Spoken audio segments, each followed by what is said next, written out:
I don't know whether this is an honor or punishment. We've had some really fine demonstrators in the past, and they all show you how to paint. But that's not what we're going to do today. I'm talking today about plein air painting and how you get started. A good friend of mine went out with the plein air group a couple of years ago, and he was appalled because during the session he did 3 paintings and the people around him were just getting the drawing started. So what I want to try to show you today is a few little tricks, and perspective is a real big part of these little tricks. But once you know these little tricks or these shortcuts, your outdoor painting is going to go much, much faster. And it's going to be a lot better.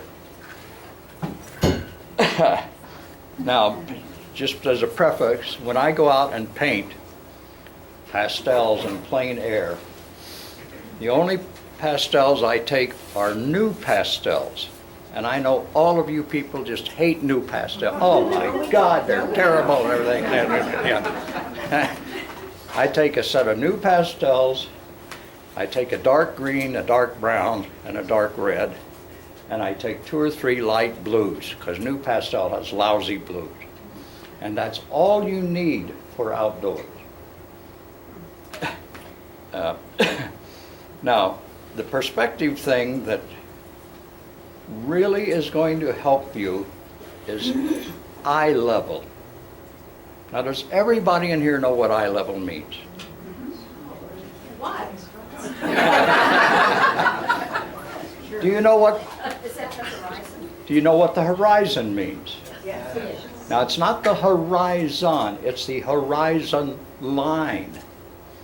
And it is not where the sky meets the mountains. An old teacher told me this is how you find eye level. Let's see if I can do it.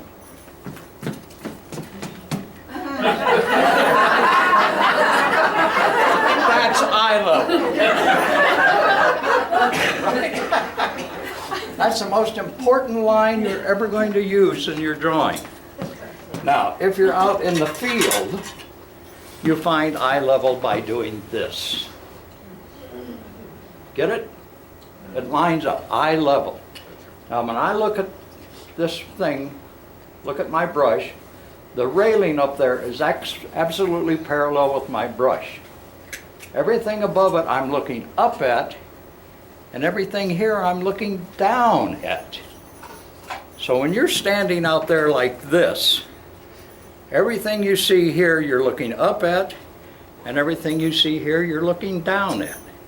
That's perspective. Also, it's basic drawing. Okay?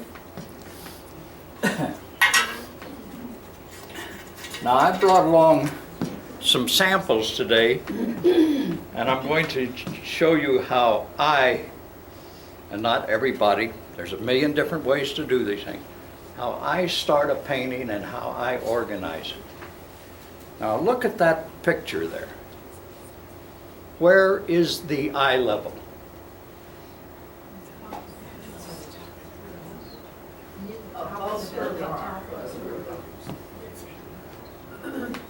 I see it right about here. Yes. And I picked this picture because it's real simple. Okay? Now, you notice that the front of the building is almost square. It doesn't seem to be going up or down. So this is basically 1-point perspective. So here's what I'm talking about. Now, I have to go back just a little bit. I had an instructor once who had 15 rules of painting. I'm going to ignore the first one because it doesn't apply right here. The second rule was high horizon or low horizon. That decision you make before you put down a single mark. And so when you're outdoors, you take your viewfinder. can be your camera lens, it can be one of those red things that everybody has, or you can make a square with a hole in it or anything. But basically, when I'm out, I do the old tried and true method, you know? So it's very important to decide how far out you're going to go, how far down you're going to go, how far up you're going to go. And that decision here, I'm going to make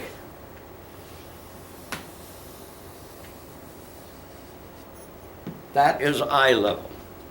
That is that line right across the bottom of the building.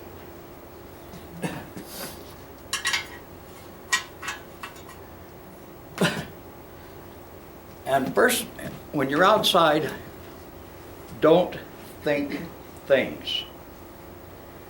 Think shapes. That is not a house. That is a square. That is not a tree, that's a circle. That is not a hill, that's a triangle. Can you break that down that simple? So what I'm going to do first of all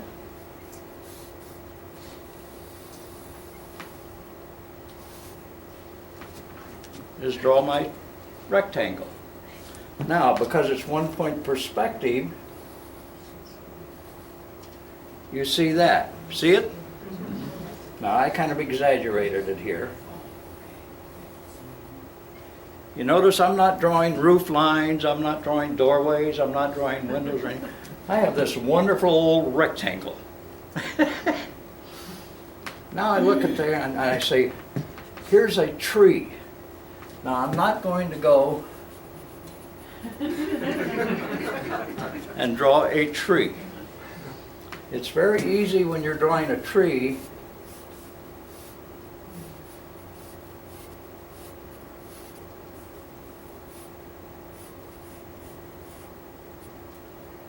to draw a shape.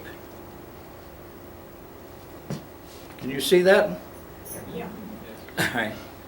Now, I want to put some hills in. Well, let's talk about something else first. One of the problems with this particular photo or this particular scene is there's too many horizontal lines. The horizontal lines of the trees in the distance, the horizontal line here, the horizontal line of the roof, the horizontal line of the little things here. Everything is horizontal. So we're going to change that. We're going to put this tree line in, but we're going to do that. Now you notice I'm not drawing trees, I'm just drawing a massive shape. Hills. Okay? The White Hill. One of the things that when you're outside, you notice that the line of where the hills all meet are right next to the tree. So you can play God and move those mountains. Okay? So let's do this.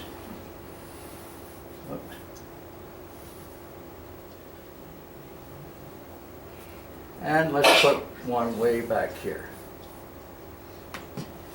Now, am I getting interesting shapes? We don't think houses and trees, just think shapes now. If I did this as an abstract, would it be a good abstract? Almost. But look at this terrible horizontal line here. Okay, this is where perspective comes in. You take that line and you change it. And guess what? Zing, zing. You got this thing working here. Now, people who do pastels, well, any landscape painting, the biggest problem is always, always, always the foreground. Right? Everybody paints this foreground like a solid wall. So before you even get that far, start thinking, what can I do to lay that foreground down and to give it some perspective? Well, if you look carefully at that photograph, in the foreground, you see all these little spots. These things here. See those? They don't make much sense right now. But what if I started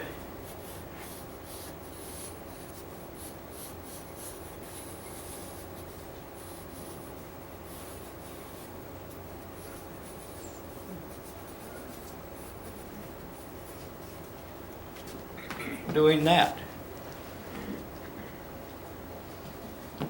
Look how that pulls you into the foreground. I mean, pulls you into the subject matter. Now, one thing I always do now, see, I did the eye level here, and it's really straight. Let's make it a little more dramatic. And let it go down. Now I'm beginning to get an abstract painting or an abstract design or something. When you get this far, you start drawing. This is where you come in and you say, oh, the house goes here, and it goes up here, and it's got another little bump here, and you would see the edges of these, and the shadow of the doorway is here, the window's here, and let's put one tree in front of another so that there's a little distance here. Let's define this tree a little better. I see another bush in here. I see this coming up like this, and I see these tree trunks in there, but instead of drawing the tree trunks as positives, I'm going to draw them as negative spaces.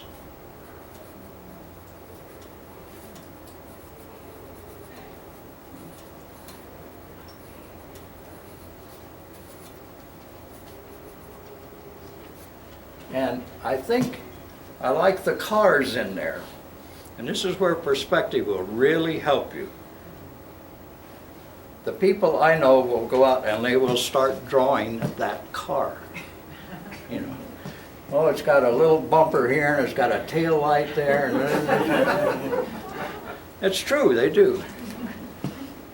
I'm going to make it a pickup truck. Let's make it a little bigger.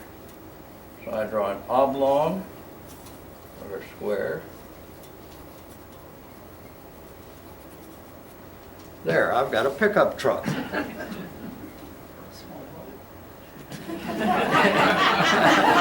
What'd you say? Or a small boat. Or a small boat, yeah. But do you see how simple this is, but how valuable it is? Right away now, I have the makings of a good painting. And I know this painting works out good because I've painted it 20 times. Okay? All right, go to the next one, Nicholas.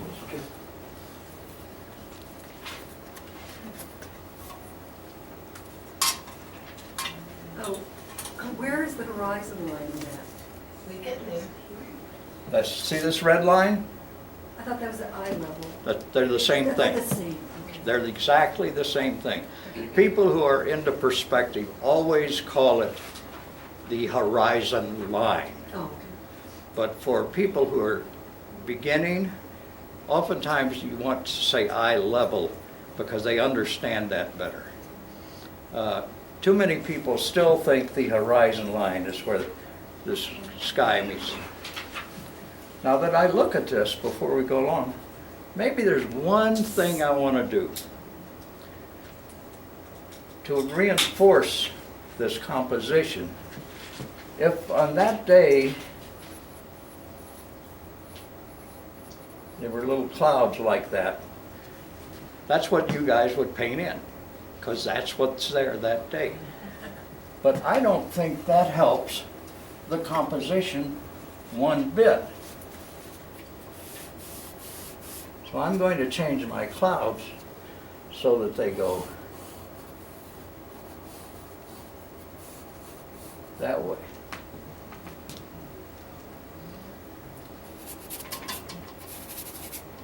See how we're starting to get a real interesting group of shapes?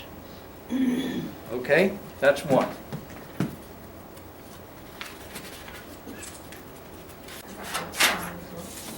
Okay, go to the other house. Well, let's do this one first. How much time have we? Go to the other house. That one. Yeah, that's one. Okay. Same problem. This is what I'm seeing when I'm out there, but I have a horizontal canvas. Right? Turn it. Doesn't fit too good. So again, I do this. And I say, where is my eye level? You guys. That line behind the tree, behind the house. Going that? Yeah. That's about right. I think it's probably slightly lower because this is going down and that's going slightly up. So again, I'm going to pick my eye level. And you notice when I say low horizon and high horizon, it's generally, now this is just generally, okay? 1/3. 1, 2, 3. That automatically gives you the golden mean, right? So you know if you're working on this, you've got a pretty good start on your golden mean.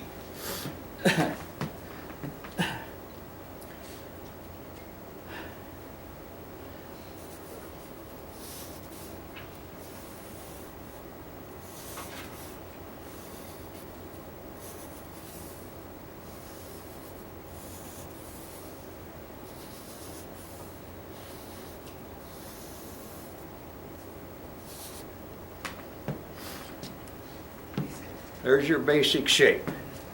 It's a square with a triangle on the top.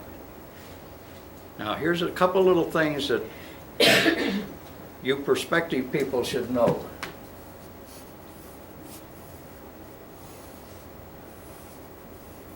Now let me do it better. This is what you guys do. Right? Does that look right?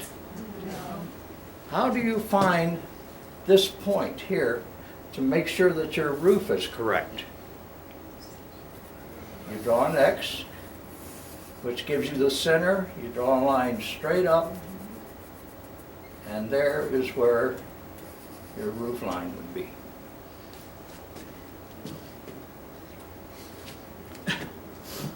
Now, here's another common mistake. See this line here? See how important that is? You guys do this. What's the matter with that?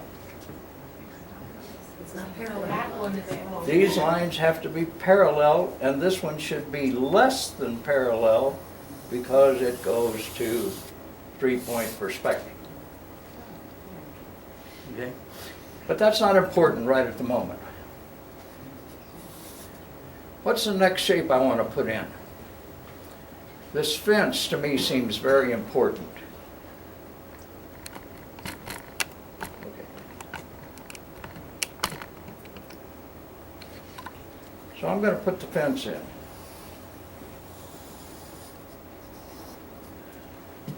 You notice I'm not drawing little? And it's kind of leaning too, it's kind of going uphill. But I'm just establishing this point. This point is real important. See that one? And it's got a row of trees. And again, you want to play with these trees to make them more exciting. Again, only using shapes. Now the mountain, when you're standing, is very awkward because guess where it hits? Right? So let's change that. Let's even make it steeper so that it's more exciting. And it's an arrow pointing right to your center of interest. Now let's look at the foreground a bit. These lines, again, to me, are awfully parallel. So I'm going to do this, and I'm just going to draw odd shapes. Oops. Whatever that is over there. I tell my students a lot of times, they say, "What are you putting in there?" And I say, "Stuff." You don't paint fences, you don't paint barns, and you paint stuff. But it fills up this space, see? Now, this horizontal line again. Now, I've had people in my class use this quite often, and they always make that straight parallel because it's that way in the photo. Now, here's where we get in trouble. Some artists say that if you go out and you paint what you see, you will do it right. See, I don't belong to that school. I say you take what you see and then make it fit. Does that make sense to you at all? So let's do this. And again, we have all this stuff in the foreground, and they become shapes. You notice I'm not in here doing this, okay? And this tree is real important, but I certainly don't like it going right up through here. So I'm going to move it over here. And that shape is this. See that shape? Now, we have a shape here too. Now, is my painting starting to hang together? And again, here we go with the sky. Now, this has nice, cirrus clouds? Lyle? Looks like it. Okay. Again, I like that. Every time I do a painting outdoors, in the sky I put some lines, and I don't draw the clouds, I draw the direction I want them to go. So I'm not going to sit there and try and emulate those clouds, but I want this direction to be like this. Now that you've gone this far, you can start drawing. You know, you can come in here and you can do this if you want, so on and so forth. You put the window in. So in other words, you finish your drawing. But with this as your basis, you can't go wrong. Now, there's a quote that I use all the time in my classes, and it's by Robert Henry. You all know who Robert Henry is? Yes. He says, "The value of repeated studies of the beginning of a painting cannot be overestimated. Those who cannot begin do not finish." So what I'm doing here is giving you a way to begin that's almost fail-safe. Now, here's another thing that I'm real interested in. When I paint, I like to show humanity in my paintings of some sort. Now, I don't put a lot of people in, but I do put houses, cars, birds, fence posts, something that said man was here. Now there's a whole school out there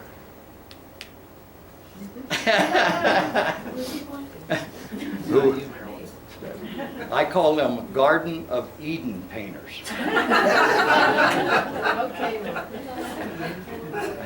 They paint the field of flowers with the little stream going through and the row of trees, but it's like Adam and Eve never existed.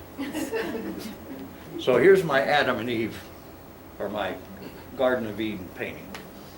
Now we have a little different problem here because what's the difference? We're looking up at our subject. And I'm saying the mountains are the subject, okay? So where is our eye level here?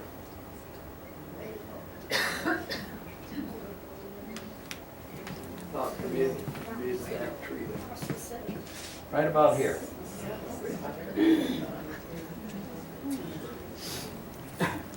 That makes sense? So again, and that horizon line is always horizontal, never goes up or down. Now, the land above it or below it can go up and down, but that eye level does not change.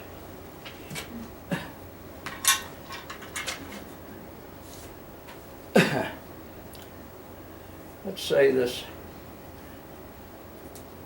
hill goes down. That's not good, you guys. Let's start all over again. I'm going to put my eye level way down here.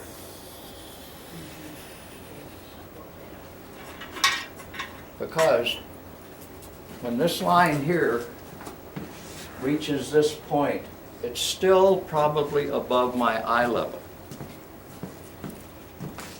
So that line would be about like that.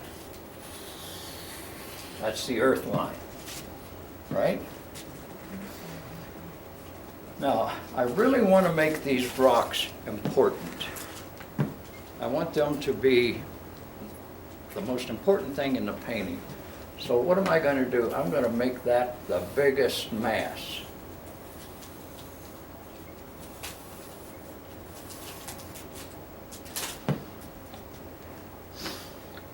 Now, it doesn't look very big now because those trees are so damn big. Oh. Look at that tree. It's as tall as the mountain, right?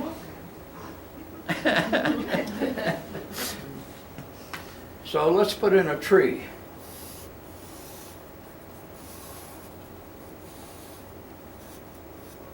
Remember when I said that we draw shapes again?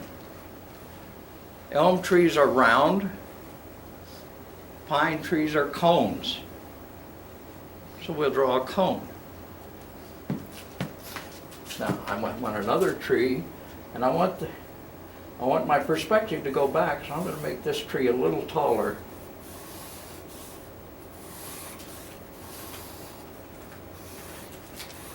Put it there. Now, you notice we have some trees along here. Again, this tree is awfully high. So I'm going to make these trees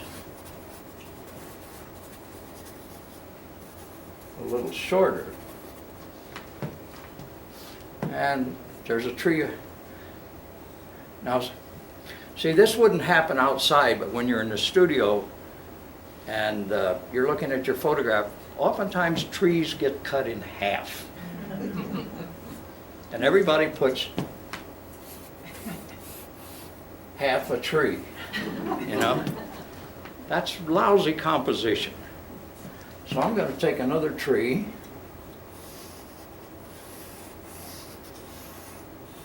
and put here.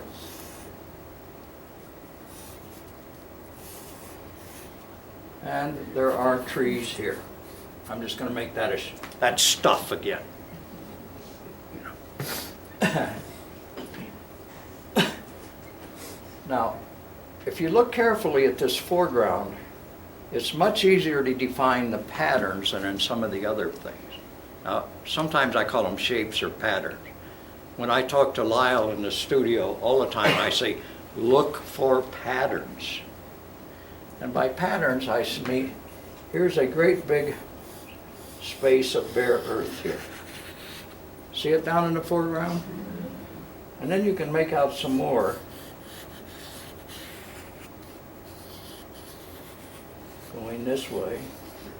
And all of a sudden, with perspective, you have laid that foreground down.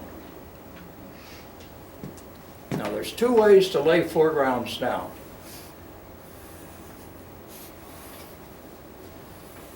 Here's what most people do. That's the foreground, right? If you don't use patterns,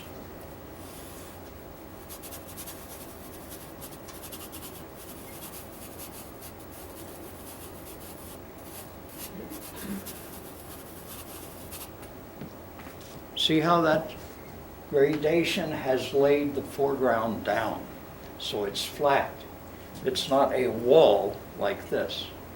And then when you do that, and then you put shapes in it, your foregrounds will just go back into atmospheric perspective wonderfully.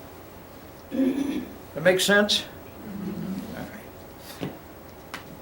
Now we want to look at the mountain. Now you notice I just put in an arbitrary shape there. And I think God screwed up on this one because he made the two big masses the same size. Now if you were out there, you would paint them the same size. And don't say you wouldn't, because I know you would. And you know what? I would too. So I'm going to make this mass more important. And then I'm going to move this one over and make it smaller. Now I'm still working with big masses, but you notice in this photograph you have lots of horizontal lines going up. You see what I'm talking about? See these? Vertical. Well, sorry, misspoke. Well, when you're out there, you do this, okay? But let's throw in a little teeny bit of three-point perspective. Let's make these lines sort of, that's a main line there. This one is straight up, and this one is kind of this way. And guess what? They all three would meet up here to make three-point perspective, which makes your mountain go up more. Make sense? And again, here we go again. Would those help? You know. Now, if you want to put cumulus clouds, but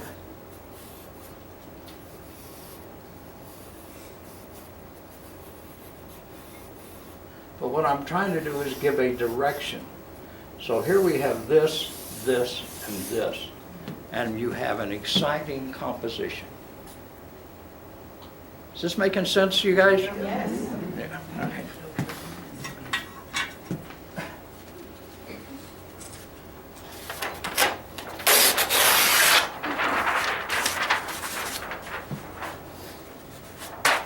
I want to read you a little quote here by some guy that he said, "Practice must always be built upon strong theory, of which perspective is the signpost and gateway. And without perspective, nothing can be done well in the matter of painting." Who do you think that guy was? Leonardo da Vinci. So if he says it's important, it's important. Okay, go to the next one. That one, yeah. Isn't this fun? Yes. To me, this is the most fun part about painting.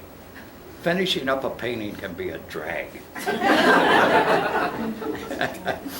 Okay, where's the eye level on this one?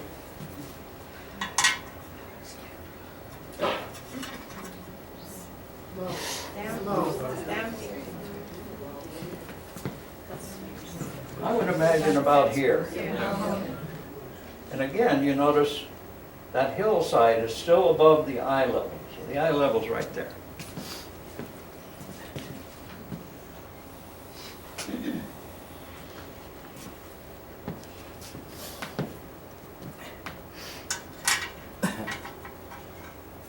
Got a nice hillside here.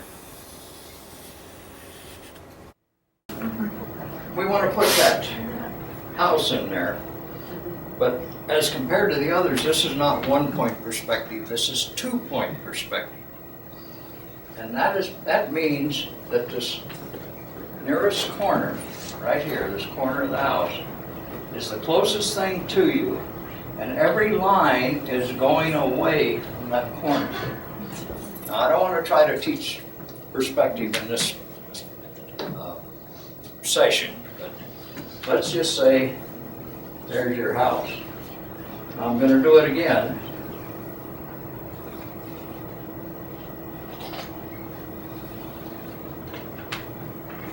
What do I draw? Stupid old rectangle, right?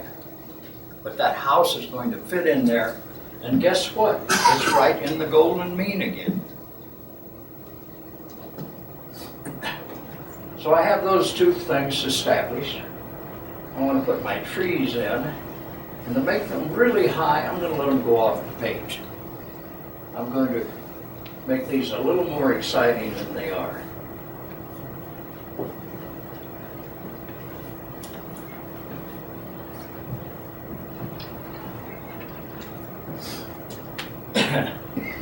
Now,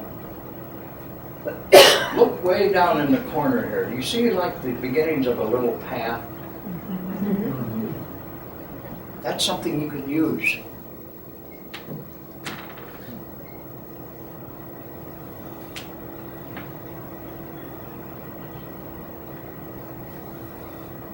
But you notice I didn't copy it. I tried to make an interesting shape here. The other thing we see in here that's really important, that really helps with your atmospheric perspective or your linear perspective, is those fence posts. So you as an artist say, oh, whoopee. Look at those. Man, that just takes you right back into the painting. So when you combine this shape, and then again in the foreground, look for these little patterns. Now these are going to be smaller patterns. And they get smaller as they get bigger. You've established a real interesting foreground. Now the tree in the photograph looks a little flat to me. So I'm going to come in and do things like that. And right over the corner of my building is where I'm going to put in these negative shapes.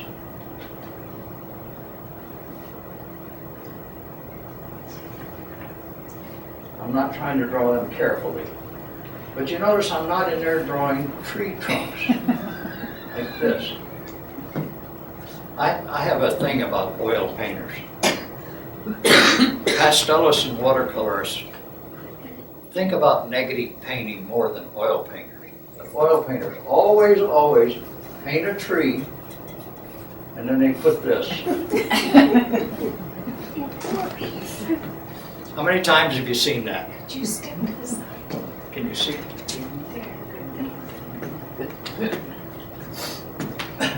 Now, this is the point where you can start drawing. Now this is a screwy house because the perspective is all screwed up. Notice this flat roof is going downhill. But what happens to this roof? It's going uphill. See, that's a man-made angle. If it was flat, it would go down. So you have to keep those in mind. So now you can just, you can just keep adding onto your house ad infinitum. What happened to the... I'm not going to try and draw it carefully, but I'm just trying to say, this is your, it's an abstract painting. If I turned it upside down, it'd be abstract. Are you going to put that camisa in the foreground, Bud? I'm sure not. I like that camisa. Why are you- Well, you're wrong.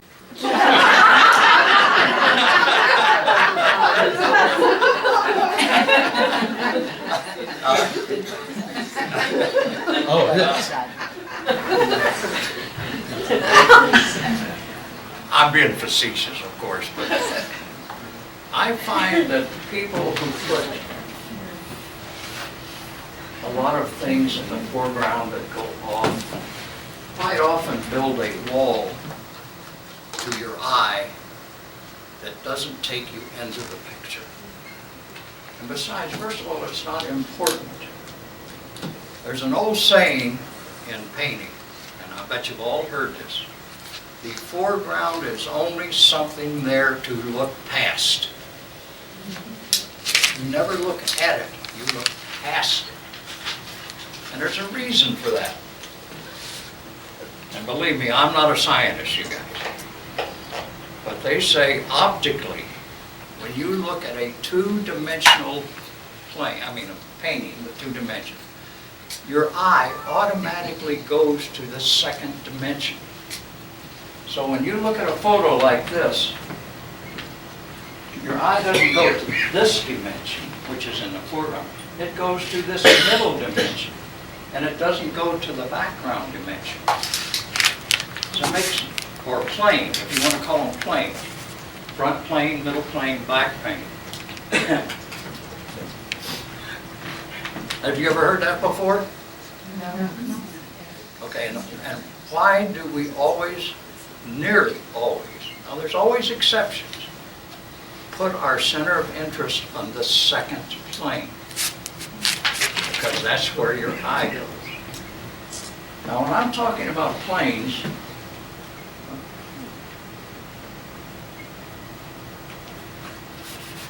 this doesn't race very well.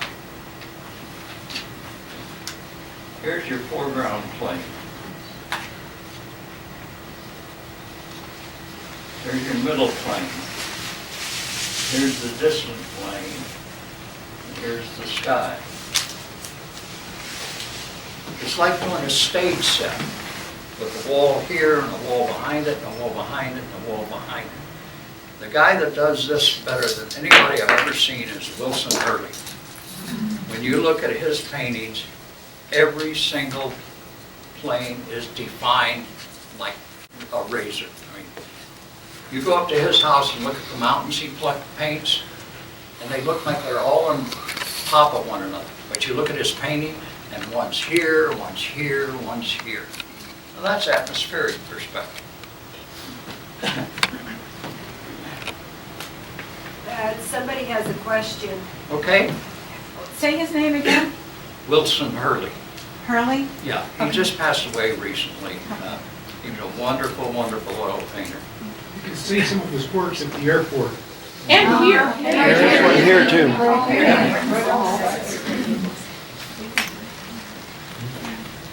What happened to our cameras? Well, for I must have left it on while we were doing business. Okay, I'm going to just do one more then.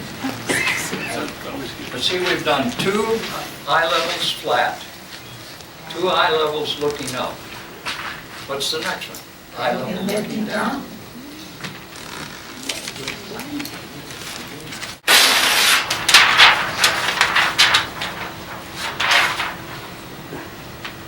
Okay, if you can just go to the next photo.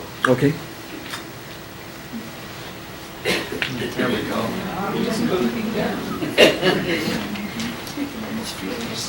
I've made a fortune with this little barn. Well, maybe not a fortune. So with this one, I really have to come in and decide what I want to show. Now, where's the eye level in this one, you guys? Up high. Above the truck? Above the truck? No. Right about here. If you look real careful, you will see this roof line going up. Now, this roof line is skewed, so you can't use that. So I just picked this line, and I also visualize this as a square instead of a slanted roof. So this time,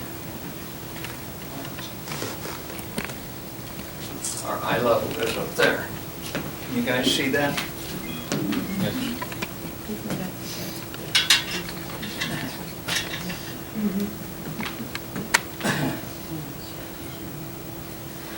Now, I want to draw that house. I want it to be kind of important. I want it to be my center of interest. But I have to figure out where it's going, so I'm going to use some old basic perspective here.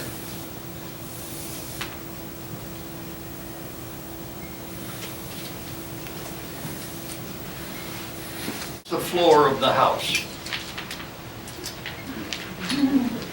This should be sitting on a flat plane. Because this is a two-point perspective. Corner of the house is the closest thing to you.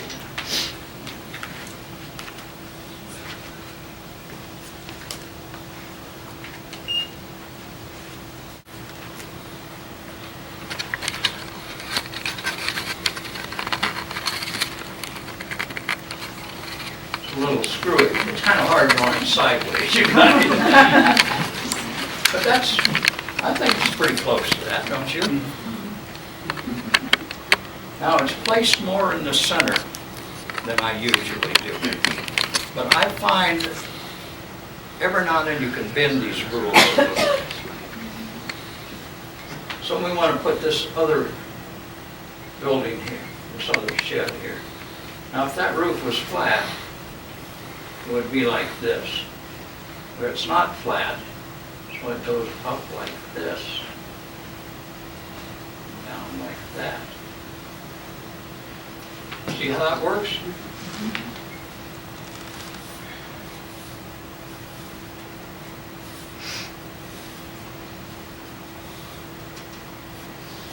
Now, let's play with the, well, see all that fence junk or stuff? I think of those as just shape. That fence kind of goes like that. And there's all kinds of fence stuff up here. And there's fences over here. I'm just making shapes, not trying to draw fences.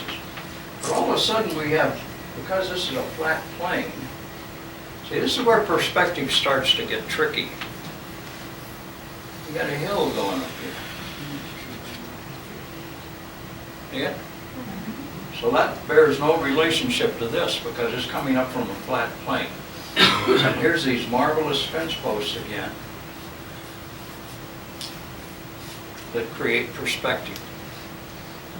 Now, I want to play with the trees a little bit. Now, here again, those trees are not trees. To me, they're half balls. You know, they're basically that.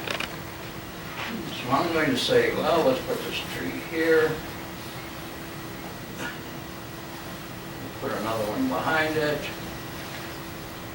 And then have some going up the hill.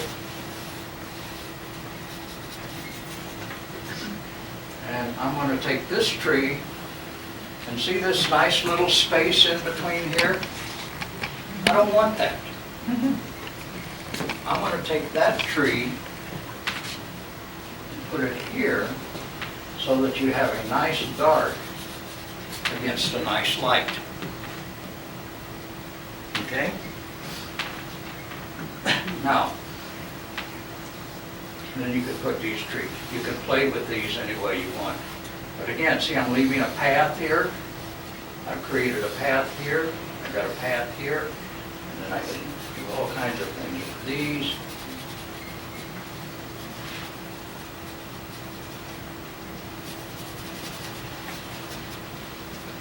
That's a terrible roof line there that I have.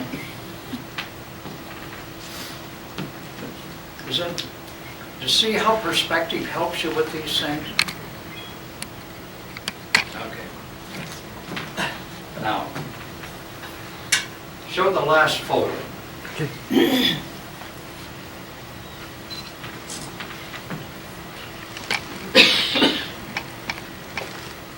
Okay. Does that look familiar, you guys? Show the next photo.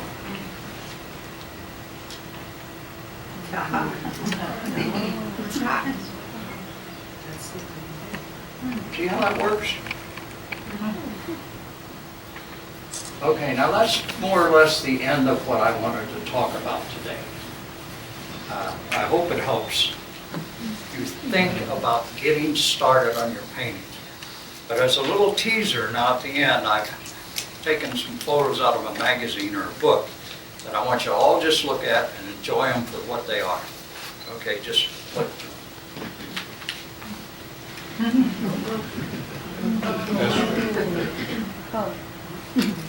Okay?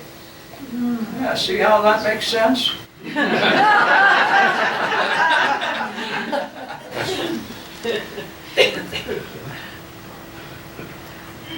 Everything's in perspective, right?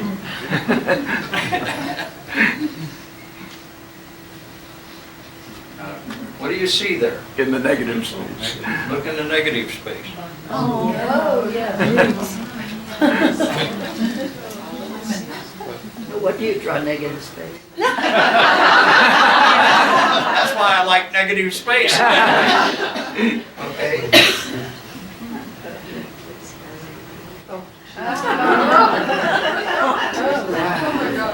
Pretty amazing.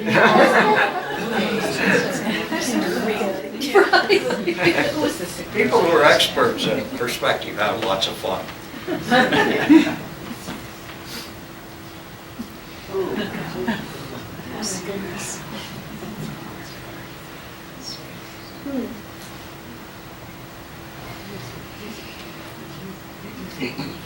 Now figure that one out.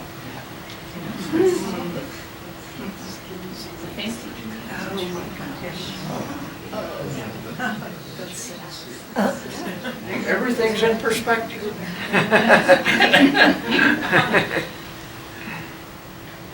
Okay, last one.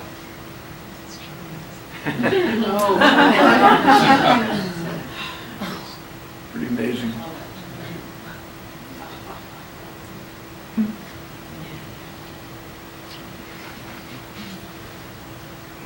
Now, when Mike did his demo, he mentioned perspective. But I think I kind of pushed his perspective forward a little. Anyway, that's the end of the show, you guys.